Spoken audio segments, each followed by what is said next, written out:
Bonjour et bienvenue sur le webinaire Transition énergétique pour votre flotte automobile, les critères pour faire les bons choix et anticiper l'avenir. Je suis Delphine Cabrol, chef de projet marketing chez Hemming, et j'aurai le plaisir d'administrer ce webinaire aujourd'hui. Ce webinaire durera une trentaine de minutes et nous répondrons à toutes vos questions pendant environ 10 minutes. J'en profite pour vous indiquer que vous pouvez poser toutes les questions que vous souhaitez grâce au module questions qui se situe en bas à droite de votre écran. De plus, la présentation de nos experts vous sera envoyée par email après le webinaire. Je laisse maintenant la parole à Marc qui va vous présenter les intervenants du jour. Marc, c'est à toi. Merci, bonjour Delphine, bonjour à tous. Je m'appelle Marc Jobert, je suis consultant senior chez Hemming en charge de la flotte automobile et des mobilités. Depuis bientôt 6 ans, j'accompagne les entreprises de différents secteurs et de tailles de parts différentes sur 3 principaux aspects: le mode de financement, l'analyse des process et des usages, et enfin, dans le cadre de consultation de fournisseurs du marché, avec toujours cette méthodologie TCO. Et je suis accompagné de Donald aujourd'hui.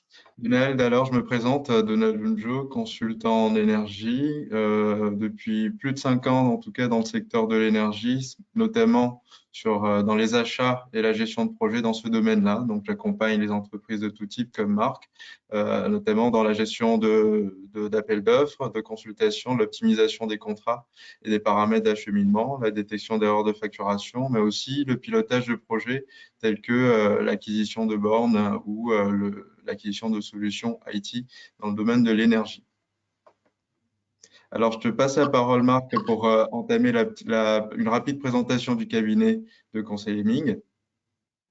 Merci, Donald. Effectivement, en quelques mots, pour ceux qui nous ne connaissent pas, Hemming est un cabinet qui existe depuis maintenant plus de 30 ans.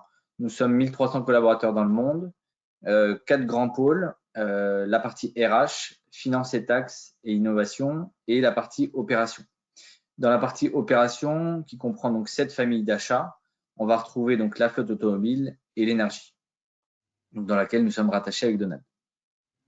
Très bien. Donc, ensuite, sur quelques éléments de contexte marché pour démarrer cette présentation. Effectivement. Merci Donald. Effectivement, donc nous vous proposons un webinaire donc en 3 parties. Un premier focus rapide sur le marché automobile et de l'énergie. Puis nous aborderons dans l'approche nos préconisations sur ces nouvelles problématiques que vous rencontrez concernant la transition énergétique des flottes. Et enfin, nous terminerons par quelques cas pratiques issus de clients. Donc concrètement, aujourd'hui, le marché de la flotte automobile, en quelques chiffres, c'est donc 4000 entreprises, 400 000 salariés et environ 2 millions de véhicules produits. Le secteur de l'automobile est un secteur qui a été chamboulé depuis le moteur à explosion avec l'apparition du véhicule électrique et du véhicule autonome. Ces 2 révolutions poussent désormais les acteurs à revoir leur manière de penser, de concevoir, de produire, de vendre et également d'imaginer l'avenir.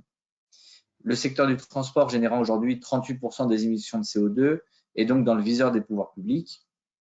Et les Français prennent aussi également de plus en plus conscience de l'usage limité de leurs véhicules, puisque en effet aujourd'hui 60% des trajets réalisés sont inférieurs à 5 km d'après le ministère de la Transition écologique et solidaire. Donald, je te laisse la parole pour parler du marché de l'électricité. Et sur ce marché automobile qui est en pleine mutation, on note une forte augmentation du nombre de véhicules électriques et hybrides. On peut donner quelques chiffres, notamment une augmentation de 3 à 10% du nombre d'immatriculations de ce type de véhicules entre 2019 et 2020. Et ce secteur automobile, à travers ces chiffres qui sont justement en pleine croissance, impacte également le marché de l'électricité qui, à travers les véhicules électriques, et on note une grande dynamique sur ce marché de l'électricité avec le nombre d'installateurs de bornes aujourd'hui qui se situe à plus de 700 et le nombre de fournisseurs d'électricité qui est tous les jours croissant. De nouveaux arrêtés sont sortis pour notifier le fait qu'un nouvel acteur entre sur le marché de l'électricité. Donc, malgré cela, on a quand même un nombre de bornes de recharge qui sont déployées à date qui s'élève à 30 000, jugé encore faible pour endiguer ou en tout cas accueillir le volume plus important de véhicules électriques qui vont venir. Mais le gouvernement affiche une ambition de porter ce nombre à 100 000 d'ici la fin de l'année 2021. Une ambition assez forte car il s'agit de multiplier par 3 ce nombre de bornes de recharge à l'échelle nationale. Donc, dans ce contexte-là, on note tout de même que en trame de fond, on a un marché de gros de l'électricité qui a un prix haussier depuis le premier confinement, avec la reprise de tous les fondamentaux de marché, les fondamentaux économiques, les prix du baril, du gaz et d'autres commodités qui repartent à la hausse. D'où l'urgence d'optimiser et de repenser son contrat afin de mieux d'avoir un prix plus représentatif de son profil de consommation. Marc, je te repasse la parole pour en présenter donc la partie réglementaire sur la partie flotte auto et les différents leviers pour mieux négocier les virages liés à cette mutation. Merci Donald.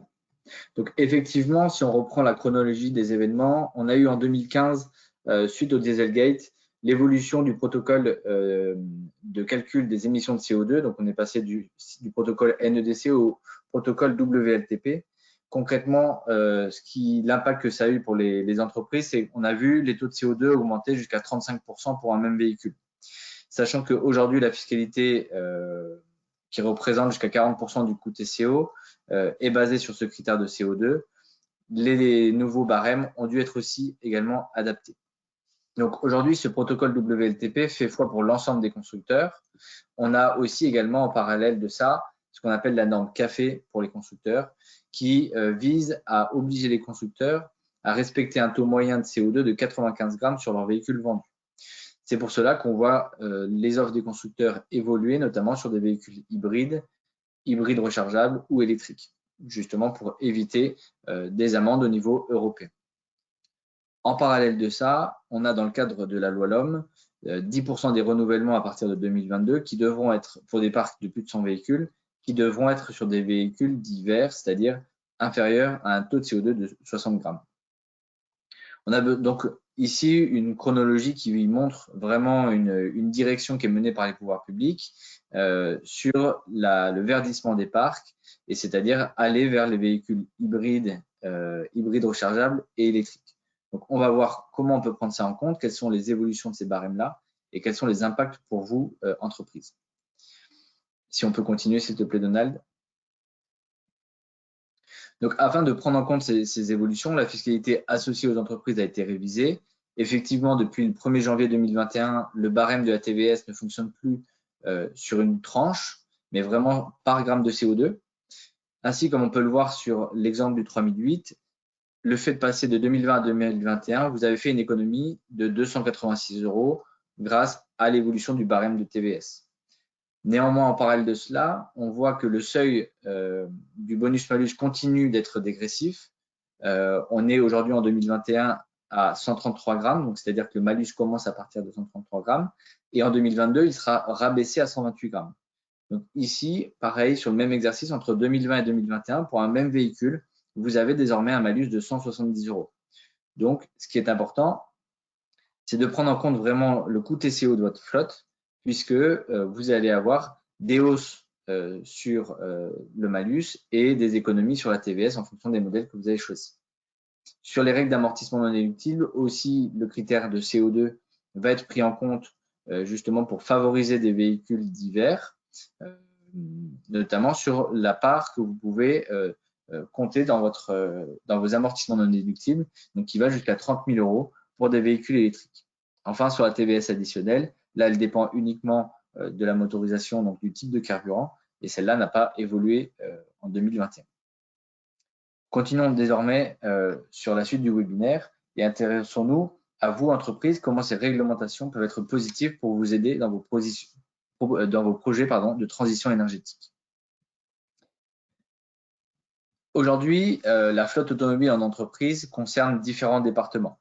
En effet, on va retrouver les RH sur des problématiques de recrutement, d'attractivité, d'avantages en nature. On va retrouver aussi tous les départements de comptabilité, de gestion, d'achat qui sont, on va dire, assez classiques sur ces thématiques-là. Mais on va désormais maintenant retrouver aussi les représentants du personnel et le département RSE dans les entreprises, puisque la flotte automobile est aussi l'image de l'entreprise. Elle peut être vraiment un symbole d'engagement dans la transition énergétique, dans la démarche RSE de votre entreprise. Donc, ainsi, et afin de répondre à ces attentes et aux attentes de chacune de ces parties prenantes, il est aujourd'hui indispensable pour un projet de verdissement de connaître le coût de ses choix en termes de politique voiture. Si on peut continuer, Donald, s'il te plaît. Donc, une fois qu'on a regroupé les différentes parties, les différentes attentes des parties prenantes qu'on a vues précédemment, il est, selon nous, primordial de connaître le coût actuel de votre flotte automobile, c'est-à-dire le coût de détention, le coût de TCO. Le coût le TCO va se composer donc du financement, peu importe que vous soyez en achat ou en location longue durée, les services associés, qu'ils soient internalisés ou externalisés chez le loueur, et la partie fiscalité carburant qui va représenter, comme je disais tout à l'heure, jusqu'à 40% du coût TCO. Et qui, comme on l'a vu tout à l'heure également, la fiscalité étant de plus en plus contraignante pour les entreprises, il devient aujourd'hui indispensable de la prendre en compte dans l'analyse des véhicules que vous allez proposer dans votre catalogue. Enfin, les derniers postes de dépenses qu'il ne faut pas non plus négliger vont être par exemple les frais de restitution, les frais de remise en état, mais aussi également toutes les infrastructures, les bornes de recharge que vous allez pouvoir mettre demain en place sur vos parcs. Une fois que vous avez donc les attentes des parties prenantes et votre coût TCO, il faut aussi vous poser maintenant la question de quel est l'impact que vous cherchez, quelle est votre stratégie à court et moyen terme. En effet, en fonction de vos attentes, de vos problématiques internes, vous allez peut-être avoir un impact plutôt à court terme d'optimiser votre trésorerie et notamment suite à la crise sanitaire que nous connaissons depuis plus d'1 an. Vous allez aussi pouvoir potentiellement avoir des projets à moyen terme, comme aujourd'hui le thème de ce webinaire, sur la transition énergétique, sur le verdissement de votre parc. En fonction de ces attentes et de ces stratégies d'impact, nous avons identifié 4 principaux leviers pour accompagner nos clients dans le verdissement des parcs. Après avoir recomposé votre TCO, il est essentiel de connaître donc les usages de vos collaborateurs. On en entend beaucoup parler. Effectivement, concrètement, c'est comment se déplacent vos collaborateurs, quel est le kilométrage et la loi de roulage, quels sont les besoins métiers vraiment sur le terrain de vos collaborateurs quand ils utilisent leur véhicule. Ensuite, il faut travailler sur l'ensemble des leviers achats, c'est-à-dire benchmarker les conditions que vous pouvez avoir, que vous avez pu négocier, rechallenger vos prestataires, s'interroger interroger les différents acteurs du marché, que ce soit chez les loueurs, chez les constructeurs, notamment par exemple chez les constructeurs, on voit de plus en plus arriver sur le marché professionnel des constructeurs asiatiques, type Hyundai, Kia, qui pendant longtemps étaient plutôt réservés sur des marchés de particuliers. Et enfin, donc vraiment avoir une structure achat et des process achats bien structurés. Une fois que vos usages sont connus, que vos leviers et vos process achats sont définis et structurés, il y a alors 2 autres points qui nous semblent pertinents. Le premier, c'est travailler sur la car policy, donc sur votre politique d'avantage en nature, sur la typologie des véhicules que vous allez proposer en fonction des choix RH notamment, puisque vraiment les RH vont avoir vont être une vraie partie prenante dans ces leviers-là, dans l'attractivité, dans la politique d'accompagnement que vous voulez mener auprès de vos collaborateurs et dans lequel il y a aussi des leviers importants avec des gains importants à la clé. Enfin, l'autre levier que nous avons identifié pour aller plus loin cette fois-ci, une fois que les 3 maillons précédents sont identifiés et bien maîtrisés, ça va être de travailler sur d'autres nouvelles mobilités qui se sont fortement développées ces dernières années, mais qui vont pour le coup dépendre encore une fois du contexte et de la situation géographique de vos collaborateurs. Ces 4 maillons vont donc pouvoir vous aider à répondre à la stratégie que vous souhaitez mener au sein de votre entreprise et qui vont pouvoir vous apporter des gains et des impacts sur 3 leviers, des impacts économiques, des impacts sociaux et des impacts environnementaux. Continuons désormais, s'il te plaît, Donald. Donc, effectivement, en fonction des choix que vous allez faire, vous allez avoir différentes catégories d'impact. Je disais, donc, l'économie, la recherche d'économie, donc ça va être en renégociant, par exemple, vos contrats. L'impact social en proposant, par exemple, des véhicules ou des carrosseries alternatives ou en mettant en place, par exemple, une politique familiale.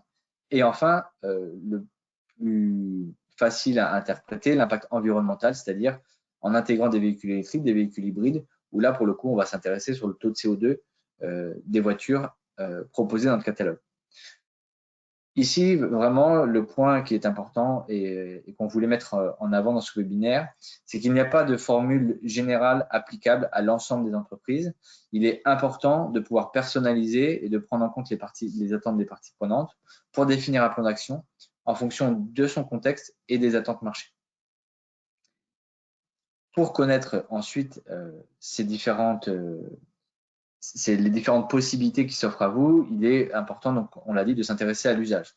L'usage, concrètement, ça va être quels sont les métiers de vos collaborateurs, quels sont leurs modes de déplacement, est-ce qu'ils ont une utilisation plutôt d'un véhicule de fonction, vraiment une utilisation uniquement personnelle ou également aussi professionnelle, est-ce que c'est un outil de travail ou est-ce que c'est plutôt un outil de récompense et donc, on va dire, qui va rentrer dans le package salarial. Est-ce qu'ils vont transporter de la marchandise? Est-ce qu'ils vont transporter du matériel? Et comment ils vont se déplacer? C'est-à-dire, est-ce qu'ils vont plutôt rouler faire de l'autoroute, en agglomération, etc. Et notamment, dans le cadre de la loi LOM, va se poser la question sur les ZFE, les zones à faible émission, qui ont pour but d'interdire les véhicules diesel dans certaines villes. Ainsi, une fois que vous allez connaître vos usages, vous allez pouvoir travailler sur la partie carburant, les typologies de motorisation. On voit aujourd'hui une multitude de possibilités chez les constructeurs, de l'hybride rechargeable en passant par la micro-hybridation, alors il est peut-être encore un peu tôt sur la majorité des véhicules, mais jusqu'à l'hydrogène.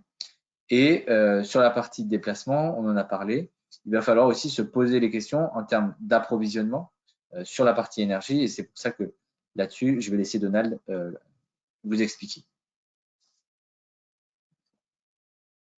Donald, ton micro est coupé. Oui, merci bien, Delphine. Et donc, je disais donc que sur cette partie énergie, donc approvisionnement, il faudra veiller à optimiser son contrat d'électricité, à optimiser les paramètres de fourniture, donc le prix de fourniture de l'énergie, mais aussi les paramètres d'acheminement, qui comprennent la puissance et les formules tarifaires d'acheminement.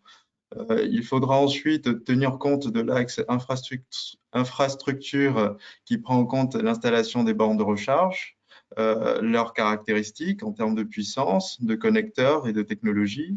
Et enfin, le dernier axe qui concerne en fait la partie financement, où il faudra mobiliser toute l'offre de financement disponible à date sur le marché pour soutenir cette initiative de verdissement de parc. Et dans cette même lignée, plusieurs questions devront trouver réponse, notamment sur 4 axes principalement. Le premier, le type de véhicule, donc concernant plutôt les véhicules, donc quels véhicules de service ou de fonction sont compatibles avec l'électrification de la flotte, ou encore quelle est la meilleure solution entre thermique et électrique, un arbitrage à faire en tenant compte des différents points soulevés jusqu'à présent, ou quel est le volume d'émissions de CO2 à éviter et l'impact écologique de notre parc de véhicules. Sur la partie borne de recharge, comme je disais précédemment, comment dimensionner l'infrastructure ou comment la choisir en fonction des connecteurs et des véhicules qu'on a dans notre parc. Comment anticiper les travaux de raccordement qui devront être menés et quel coût cela doit représenter. Et dans la même lignée de ce qui était présenté dans les axes avant, les financements à mobiliser et les coûts à supporter. Enfin, une dernière question sera à prendre en compte, celle des services auxquels il faudra souscrire pour le pilotage et l'exploitation de votre parc de véhicules, mais aussi du parc de bornes de recharge qui auront été installées.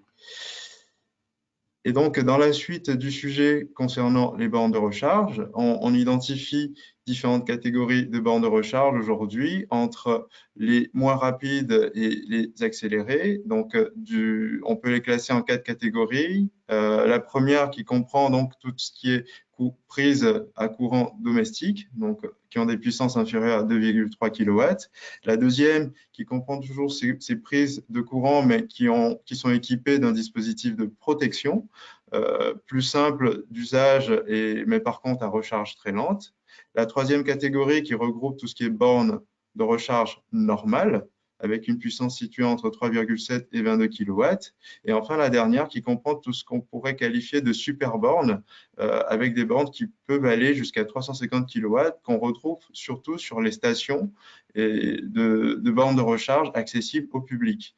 À date, nous identifions plutôt les deuxième et troisième catégories qui sont les plus plébiscitées par les entreprises et dans quelques cas, des bornes situées entre 22 et 50 kW en fonction de l'usage qu'il y a derrière. Et donc, choisir une borne de recharge, c'est une chose. L'adapter aux véhicules qui seront utilisés, c'en est une autre. On peut constater que tous les véhicules ne sont pas adaptés à toutes les puissances de borne.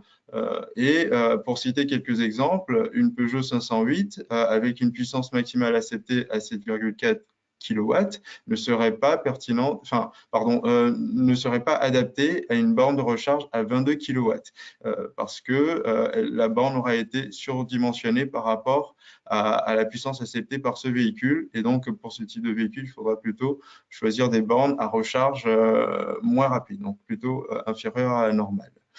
En termes de coût d'installation, on parle aujourd'hui de prix de borne situé entre 1 000 et 15 000 euros. Pour les bornes dont la puissance souscrite est inférieure à 22 kW, on est dans la fourchette inférieure, donc entre 1 000 et 2 000 euros. Et sinon, dès qu'on passe au-dessus de 22 kW, les prix se rapprochent beaucoup plus de 10 000 euros. Et donc, pour les utilisateurs qui préfèrent louer des bancs de recharge, c'est aussi une solution qui existe, même si aujourd'hui, les entreprises penchent beaucoup pour une solution de propriété, donc plutôt acheter ces bornes et les installer, en être propriétaire. Alors, au-delà des bornes de recharge installées sur les lieux de travail, il est possible aussi d'installer ces bornes de recharge ou d'accéder à des bornes de recharge en dehors du lieu de travail ou de son domicile. Et pour ce faire, il faut souscrire à un service d'un prestataire d'interopérabilité, tels que ChargeMap ou NewMotion, qui vous propose donc des abonnements pour accéder à ces bornes qui se situent sur des stations, sur les autoroutes et accessibles au public.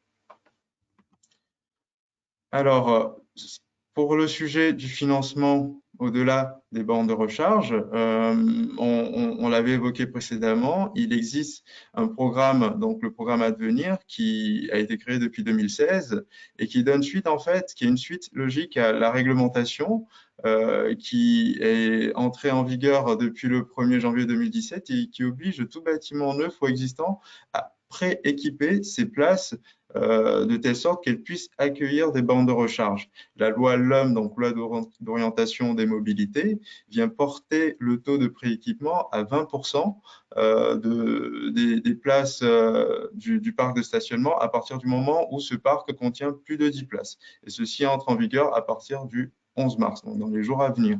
Cette loi vient rajouter à l'obligation celle de compléter, de prééquiper une place pour personnes à mobilité réduite, ce qui n'était pas prévu jusqu'à présent, et vient donc soutenir l'ambition du gouvernement qui souhaite porter son objectif à 100 000, en tout cas, l'objectif d'atteinte d'augmentation du nombre de bornes d'ici fin 2021. Et donc, pour revenir sur ce programme Advenir, il s'agit en fait d'une aide financière à l'installation d'une borne de recharge. Cette aide est en fonction du coût d'installation de la borne de recharge et porte sur des taux qui varient entre 20 et 60% de ces coûts d'installation.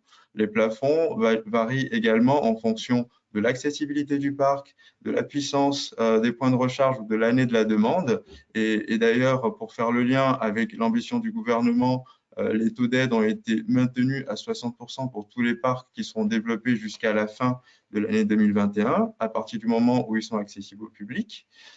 Et donc, ces plafonds d'aide varient entre 960 et 9 000 euros en fonction des différentes caractéristiques citées précédemment.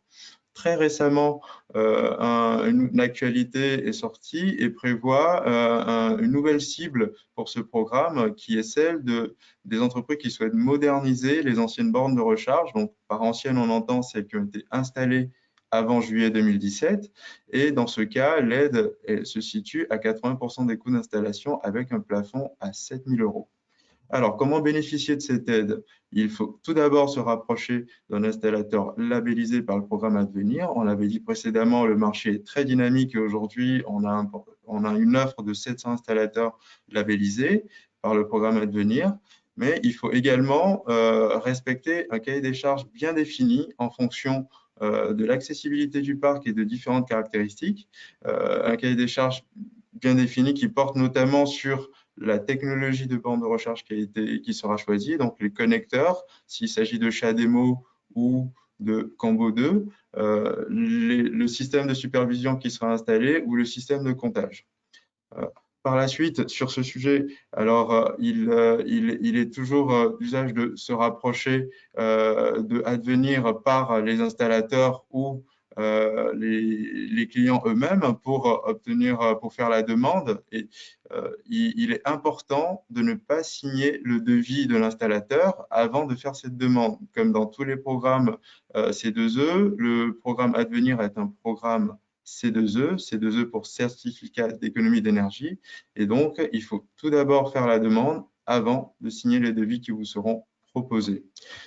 Dans la même veine, je vous parlais de C2E, donc le mécanisme des C2E, lui, a été mis en place depuis 2006 et permet de financer les opérations d'économie d'énergie. Et dans le domaine spécifique du transport, des opérations dites standardisées ont été identifiées. Il y en a 32 et pour en citer quelques-unes, on peut parler du suivi des consommations de carburant, de la mise en place d'un service d'autopartage ou de la formation de chauffeurs de véhicules légers. D'autres opérations existent, mais pour avoir des ordres de grandeur en tête, cette prime peut varier, peut porter jusqu'à 10 000 € lorsqu'il s'agit de souscrire à un service d'autopartage pour 250 employés. Alors, cette prime dépend bien sûr d'un prix de marché parce que les C2E sont cotés sur un marché de gros. Et aujourd'hui, on remarque bien que les prix se situent à environ 7-8 € du mégawattheure QMAC pour cumulé actualisé. Et on voit bien sur la courbe que la tendance est plutôt haussière, même si elle freine sur les derniers mois, elle est plutôt haussière depuis mi-2016. Alors, pour obtenir, tout simplement déployer ce levier du dispositif des C2E, il faut procéder à une validation des volumes, sélectionner un acteur obligé et ensuite valider le prix avec cet acteur à travers un accord d'incitation, mener les opérations et bénéficier du versement de la prime à partir du moment où le service sera souscrit. Alors, je passe la parole à Marc pour avancer sur la suite du webinaire, notamment sur les cas pratiques. Merci Donald. Effectivement, on voulait pouvoir apporter du concret dans ce webinaire et vous apporter un cas pratique chez un client chez lequel on a réalisé une mission et qu'on suit depuis maintenant un peu plus de 5 ans. L'objectif de cette mission a été de pouvoir retravailler le catalogue du client sur différents aspects, à la fois sur l'intégration et commencer à les accompagner à verdir leur parc, puisque aujourd'hui, enfin, hier, dans le catalogue actuel, il n'y avait que des véhicules diesel. Donc, on a pu, vous voyez, en fonction des catégories 1, 2 et 3, intégrer en fonction des usages de l'hybridation, alors que ce soit de la micro-hybridation, notamment par exemple avec des modèles type Kona, jusqu'à de l'hybride rechargeable pour des véhicules plus statutaires qui vont là être utilisés plutôt pour des déplacements domicile-travail. Alors que sur les premières catégories, qui sont plutôt des populations commerciales, il a été intéressant, notamment grâce à cette méthodologie TCO, de pouvoir intégrer et de sensibiliser les collaborateurs. Point important, il faut aussi, dans l'intégration de ce type de véhicule, pouvoir accompagner vos collaborateurs grâce à des kits de communication, grâce à des formations, puisque mettre en place, par exemple, des véhicules hybrides rechargeables, si le collaborateur n'est pas sensibilisé à la recharge de son véhicule, vous allez perdre tous les aspects avantageux, on va dire, en termes d'environnement, d'écologie, mais aussi en termes de gains fiscaux, puisque le carburant qui représente aujourd'hui le deuxième poste de coût dans le TCO pour les entreprises risque de flamber. Deuxième point, donc sur ce cas client, on a pu donc avoir un impact environnemental, donc je viens d'en parler sur la partie hybridation. On a pu aussi avoir un impact social, puisqu'on a pu intégrer des nouveaux véhicules avec des meilleurs équipements, mais aussi en intégrant ce qu'on appelle une participation. Donc, on a retravaillé ici avec le directeur RH sur la politique d'avantages en nature pour apporter de nouveaux avantages aux collaborateurs et notamment sécuriser le risque URSSAF. Enfin, sur l'impact économique, grâce à cette refonte du catalogue, à une consultation du marché et en retravaillant les usages, on a pu, sur le budget TCO identifié au démarrage de la mission, réaliser une économie à hauteur de 19% en intégrant ces trois leviers, donc environnemental, social et économique. Le point qu'il faut pour moi retenir ici, c'est que ce verdissement, on le voit, on y est poussé. La fiscalité, des nouvelles réglementations y vont, que ce soit pour vous, entreprise, que ce soit pour les constructeurs dans le cadre de la norme CAFE. Donc, il va falloir le prendre en compte. Et pour bien le prendre en compte, il est important de faire une cartographie au préalable de vos usages pour retravailler votre catalogue, les véhicules que vous allez proposer. Et donc, travailler avec les fournisseurs, travailler sur l'éducation, entre guillemets, des collaborateurs, sur ces nouvelles solutions de mobilité, ces nouvelles motorisations et ces nouvelles manières de conduire. On t'entend, ton micro est coupé, Donald. Pardon. Alors, pour aller plus loin sur toujours dans cette démarche de mobilité durable, il vous est possible de couvrir vos fournitures d'électricité avec de l'électricité verte. Donc, c'est déjà une bonne démarche de verdir son parc et de l'équiper en borne de recharge pour alimenter ses véhicules électriques. C'est encore mieux lorsque cette électricité est de source renouvelable. Alors, comment est-ce qu'on identifie cette source renouvelable? C'est à travers les garanties d'origine qui sont aujourd'hui le seul certificat existant qui permette de garantir l'origine de l'électricité qui est consommée. Et donc, ces garanties d'origine sont tenues par Next, qui est une entité européenne qui tient un registre de toutes les garanties d'origine qui sont créées en Europe. Et il s'agit, dans ce cas, d'un surcoût sur votre facture d'électricité. Alors, ce surcoût est à mettre, bien sûr, en face de votre prix de fourniture, mais il s'agit aujourd'hui, pour une technologie notamment hydroélectrique, de 0,20 € par mégawattheure, ce qui représente 0,2% de votre dépense en électricité. Comment obtenir ces garanties d'origine? Cela est possible via le fournisseur d'énergie ou via un acteur spécialisé dans les garanties d'origine, donc un courtier. Et l'acquisition de ces garanties d'origine peut être décorrélée de la date de signature de votre contrat. C'est-à-dire que si aujourd'hui vous avez déjà un contrat en vigueur, vous pouvez vous rapprocher de votre fournisseur pour obtenir ces garanties d'origine, une proposition, ou solliciter un courtier sur ce sujet. Au-delà des garanties d'origine, on l'avait dit avant, il est important d'adapter ces paramètres d'acheminement en optimisant ce qu'on appelle la formule tarifaire d'acheminement, qui est déclinée juste en dessous. On voit bien qu'il y en a plusieurs à prendre en compte en fonction de la puissance souscrite qui aura été choisie en face et qui aura été dimensionnée sur la base de vos puissances atteintes. Alors, des règles sont à respecter, bien sûr. Lorsque nous optimisons les paramètres d'acheminement, il faut tenir compte des dénivelés de puissance, prendre en compte les taxes locales et les contributions tarifaires d'acheminement, qui sont d'autres paramètres qui sont réglementaires, mais qui vous sont aussi facturés et qui sont impactés par les paramètres d'acheminement. Je te passe la parole, Marc, pour avancer sur la mobilité et les différentes solutions de mobilité alternatives.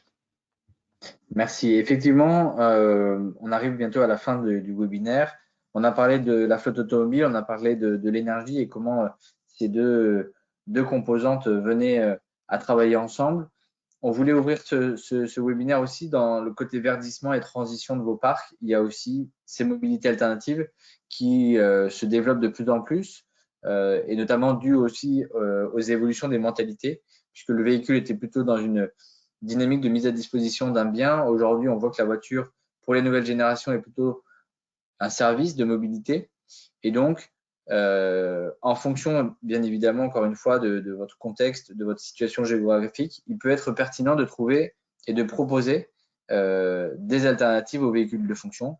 On va retrouver par exemple le covoiturage, l'autopartage, les vélos en libre service, les transports en commun. Et on voit aussi que notamment dans le plan de déplacement d'entreprise, on va aussi vers cette démarche. Donc, il n'y a pas uniquement aujourd'hui que la voiture qui était pendant longtemps un élément de rémunération. Les nouvelles générations vont aussi être attentives aux autres solutions de mobilité que les entreprises peuvent proposer. Et donc, c'est aussi dans la continuité de ce cheminement entre l'usage, le TCO et l'intégration de véhicules verts, d'aller aussi vers d'autres solutions de mobilité. Voilà, on vous remercie en tout cas pour votre attention. N'hésitez pas à nous poser des questions. Ce que je vous propose, c'est que je vois qu'on a déjà une première question et je vais la prendre si ça te va, Donald. 95 grammes selon NEDC ou WLTP pour Madame Baird. Effectivement, 95 grammes sur les nouvelles émissions donc WLTP. Donc ça concerne effectivement dans le cadre de la norme CAFE les constructeurs. Donc sur l'ensemble des véhicules vendus par les constructeurs, ils devront avoir un taux moyen de CO2 de 95 grammes de CO2. Et c'est pour ça que les hybrides rechargeables, les motorisations hybrides rechargeables ont été dans un premier temps consacrées et proposées sur des véhicules, on va dire, lourds et fortement émetteurs de CO2, type SUV par exemple, pour justement essayer de baisser au maximum le taux de CO2 moyen de ces véhicules. Voilà. Merci beaucoup, Marc. Bah, tu as répondu à la première question, donc c'est formidable. Nous en avons une seconde qui est arrivée. Y a-t-il des leviers supplémentaires à venir pour accompagner les entreprises à l'achat de véhicules moins polluants? Je suppose que cette question s'adresse à Donald. Donald? Oui, alors oui, il y a des leviers qui viendront probablement justement avec le plan France Relance. On note que précédemment, le gouvernement avait déjà exprimé sa volonté d'augmenter le nombre de bornes et à augmenter les taux de prise en charge à travers le programme Advenir. Mais les régions et départements et autres entités publiques ont des enveloppes dédiées pour financer ou soutenir toutes les initiatives de développement de bornes de recharge ou même d'acquisition de véhicules. Et donc, oui, on peut anticiper une volonté, un souhait du gouvernement d'ouvrir de nouvelles enveloppes sur ces sujets-là. Merci, Donald. J'ai une autre question qui est arrivée dans le module questions et elle va s'adresser plutôt à Marc. Est-il correct d'intégrer la consommation de carburant théorique des véhicules dans le TCO? Alors, effectivement, ça, je pense que c'est notamment dû sur les véhicules hybrides rechargeables qui proposent, qui affichent notamment chez les constructeurs des taux de CO2 très bas, donc qui va favoriser votre fiscalité. Sur la partie consommation de carburant, on commence à avoir des premiers retours de la part des constructeurs, dans la presse, que les conditions d'utilisation ne permettent pas de respecter la consommation de carburant affichée par le constructeur. Ce qui sera plutôt préconisé, c'est de pouvoir travailler sur une consommation plutôt réelle pour justement être au plus proche de la réalité dans le calcul de votre TCO. Sinon, vous risquez d'avoir des surprises et de prendre en compte uniquement les avantages fiscaux liés aux véhicules hybrides et d'avoir une consommation de carburant qui va augmenter et donc au final d'avoir un TCO qui risque d'être plus cher que ce que vous aviez prévu lorsque vous avez construit votre catalogue. Merci, Marc. J'ai une nouvelle question qui vient d'arriver et je vais de suite la lire. La règle de calcul de l'AEN sur le crédit mobilité est-elle précisée par l'administration? Marc, je pense que c'est pour toi. Je vais prendre la question. Effectivement, par rapport à l'URSSAF, vous avez un vide aujourd'hui juridique sur tout ce qui est crédit mobilité, donc des solutions alternatives aux véhicules de fonction qui sont plus développées dans les pays nordiques. Aujourd'hui, l'URSSAF n'a pas statué. Donc, en fait, vous avez généralement deux solutions, soit l'interpréter comme un avantage en nature, soit l'interpréter comme un complément de salaire. On voit que l'intérêt fiscal après peut être plus ou moins limité en fonction de la formule de calcul que vous allez choisir. Notre conseil sera plutôt de travailler notamment avec l'URSSAF sur ces questions-là et pouvoir bien communiquer sur les avantages du crédit mobilité pour vos collaborateurs. Merci Marc. Encore une autre question. L'installation des bornes sur les parkings d'entreprise est-elle obligatoire ou est-ce en relation avec la LOM au-delà de 100 véhicules? Alors, l'installation des bornes en elle-même n'est pas obligatoire pour les entreprises. L'obligation porte sur le pré-équipement des parcs des places de stationnement. Donc, il s'agit de mettre les conditions en place pour pouvoir accueillir ensuite des bornes de recharge. Donc, non, il n'y a pas d'obligation d'installation de bornes de recharge, mais il y a une obligation de pré-équipement des places de stationnement. Merci Voilà. Donald. J'ai une autre question qui vient d'arriver. De manière générale, est-ce que les entreprises installent des bornes chez les collaborateurs qui ont des véhicules de fonction ou une compensation financière est-elle envisageable, voire préférable? Alors, sur la partie borne à destination du collaborateur, pour tout ce qui est véhicule de fonction, il va y avoir différentes questions à se poser sur cette partie-là. Est-ce qu'on finance effectivement la borne chez le collaborateur? Qu'est-ce qu'on fait si le collaborateur demain quitte la société? Est-ce qu'on récupère la borne? Est-ce qu'on la laisse chez le collaborateur? Il y a tout type de situations. On a des clients qui vont, dans une logique de verdissement et d'accompagnement du collaborateur dans cette démarche-là, financer la borne chez le collaborateur, ou d'autres qui vont uniquement financer, mettre à disposition des bornes sur le lieu de l'entreprise. Tout va dépendre de la typologie de collaborateur, des métiers que vous allez avoir. Après, une compensation financière peut être aussi préconisée. Tout dépend en fait de l'installation de la type de borne que vous pouvez avoir, parce que si vous installez une borne sur un compteur différent chez le collaborateur, vous pourrez avoir directement sa consommation. Donc là, ça dépend vraiment de la politique que vous voulez mettre en place. Merci beaucoup. J'ai une dernière question qui vient d'arriver. L'installation de la borne au domicile du collaborateur constitue-t-elle un avantage en nature?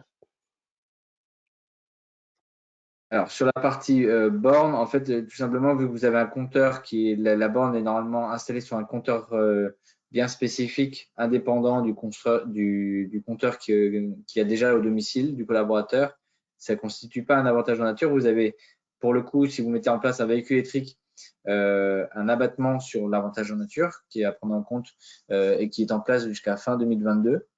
Mais la borne en elle-même ne constitue pas un avantage en nature. Merci beaucoup. Une dernière précision, s'il peut également en avoir un usage privé. C'est la continuité de la précédente question.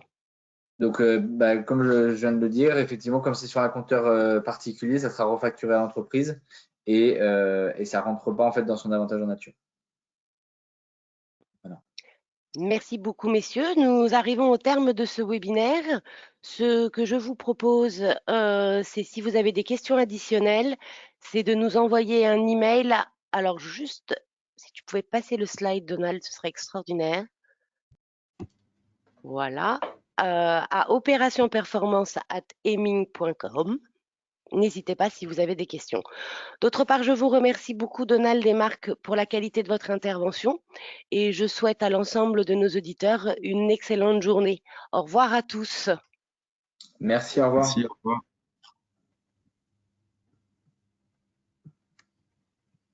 revoir.